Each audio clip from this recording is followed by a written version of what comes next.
Why are young parrots hard on new bird owners? And they're really hard no matter whether you have experience or not. Why is that? Hi, I'm Kaylin, the author of The Parrot, Bliss. Please be sure to get your copy on Amazon.com so that you have your handbook to know everything you need to provide a quality life for your parrot so that you can then have quantities of bliss. This is one of my 18 species. She is a Catalina macaw, Kailani, and you can hear her buddy, Cammy, being mad and squawking up a storm, although I don't know why. So why are young parrots so hard on a new person? And by new, again, I don't mean someone who hasn't had parrots before, because you're new to the parrot, you're new to their personality, you're new to their quirks, that kind of thing. And a young parrot, they're still, what's the right word for sensitive? Or, they're still vulnerable, they're still young, they still need some really good looking after. Frankly, it's like a human child until they're like a toddler. They're just susceptible to things. You have to be careful with them. You have to take good care of them. You have to make sure they're eating enough food. Yes, even when you buy a parrot that's weaned, but especially if you buy a parrot that's not weaned. I'm not sure whether or not I think that's a good idea. I think there's circumstances in which it's a terrible idea because people don't always know how to properly feed a parrot, and improper feeding can lead, nope, to aspirating. I don't know what that is. That might be from some other bird, from the lanai. So we'll clean it with some pool water. Hi, sweetie. Yeah, we don't want you eating that.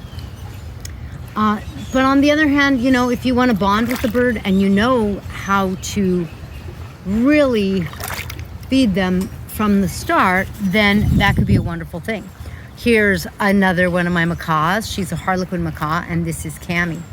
And now, oh, what do you mean? Oh, she's backing away from Kailani and saying bye-bye.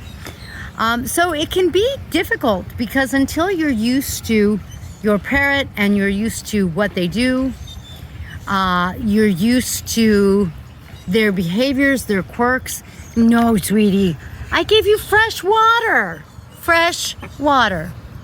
No, thank you. You want a pet? You want a pet? You want some pets? No, not right now. Not right now? Okay. You don't have to have pets right now. So until you're used to them and you know them and they're established, they really know how to eat, they're eating well, they know how to do things. I know it sounds kind of silly, but go in their cage, find their resting place, feel safe and secure, really relax. They are, I think, a little more vulnerable. Actually, I've had someone say this before. So what do you mean bye-bye? Where am I supposed to go? They're more vulnerable to diseases because their immune systems aren't fully developed yet.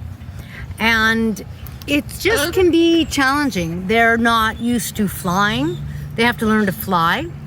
If you've ever noticed, a young parrot is kind of clumsy as they try to make their way around the cage or be on a perch. They're kind of clumsy because they haven't quite developed their muscles, they haven't quite developed their balance. And so it really is a period, I call it onboarding a bird, of really watching the parrot, knowing how to take care of a young parrot, knowing how to make sure that their needs are met. Because sadly, I've heard of young parrots that are weaned not necessarily surviving because, for example, the owners didn't put the food, they put the food in the food dish in the cage and it wasn't close enough for the parrot either to get to or to know that it was there, and they didn't see the signs that the parrot wasn't eating. And it sounds sort of simplistic, just watch to make sure your parrot's eating. And maybe it is simplistic, but you kind of have to be able to monitor their weight, monitor their behavior. And again, you don't really know their behavior until you know their behavior.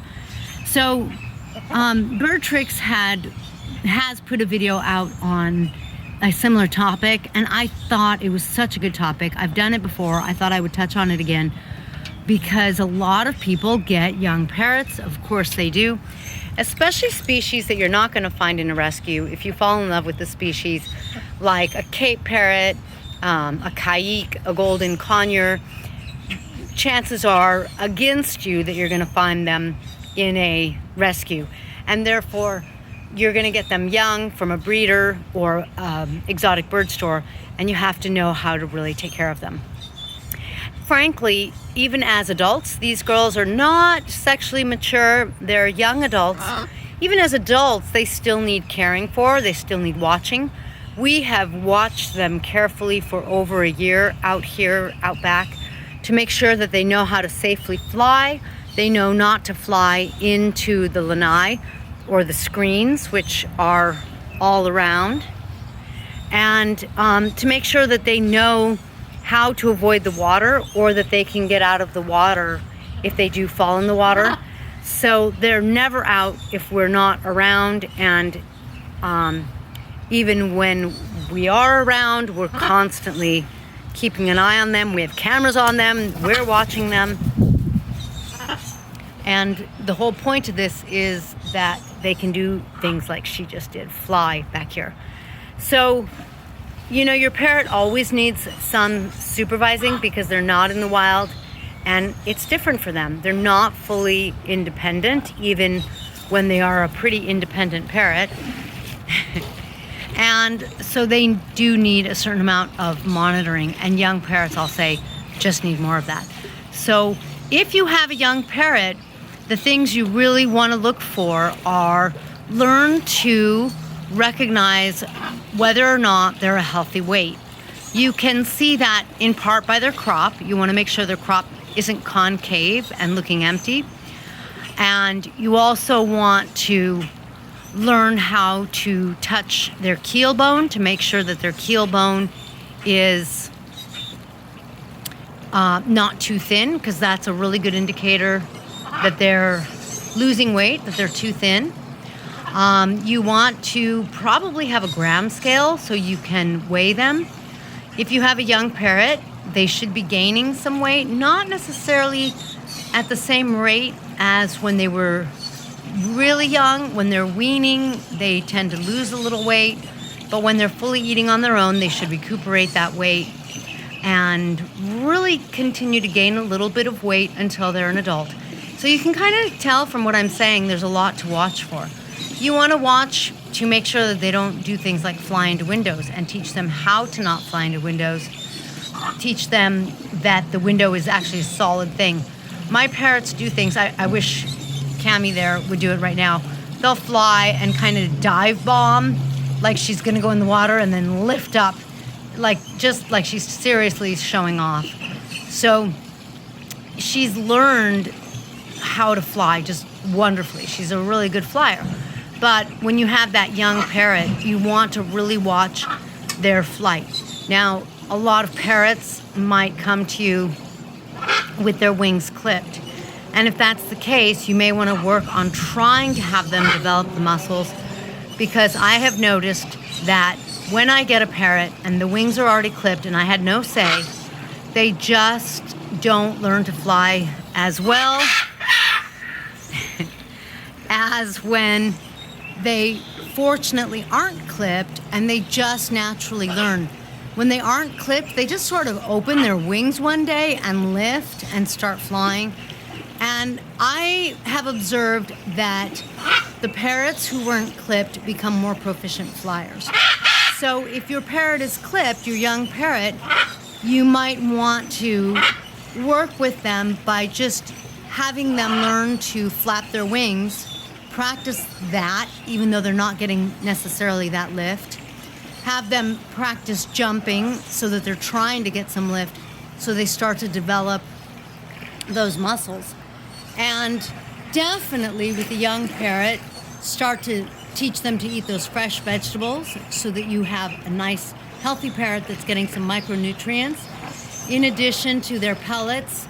And for example, these girls get nuts because they need nut fat in their diet. So whatever your species-specific parrot requires, plus those vegetables, and, you know, monitor their energy.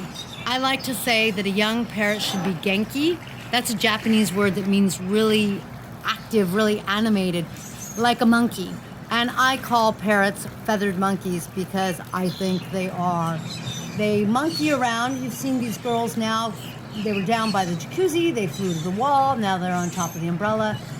They spend their day like that. Are they super duper active all day long? No, but you can see they have their periods of activity.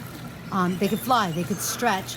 And so you just want to make sure that your young parrot is genki, not just sitting still on one perch or at the bottom of the cage.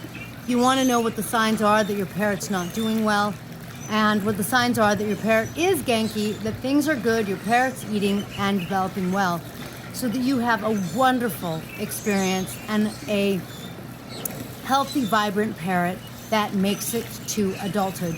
I do strongly feel that onboarding a bird, like I said, that's what I call it when I bring home a young parrot, like a baby, it requires extra time and energy for me because I'm constantly checking on them. I'll give them veggies more often than just once a day, like all of the adults. It just takes more time and energy, just like a human baby. And I'm not sure that that's anything that's ever communicated, advertised, or spoken about too much, but I think it's really important and really imperative if you're going to have a wonderfully happy and healthy parrot. Thank you for joining me in this blissful video. I'll catch you next time.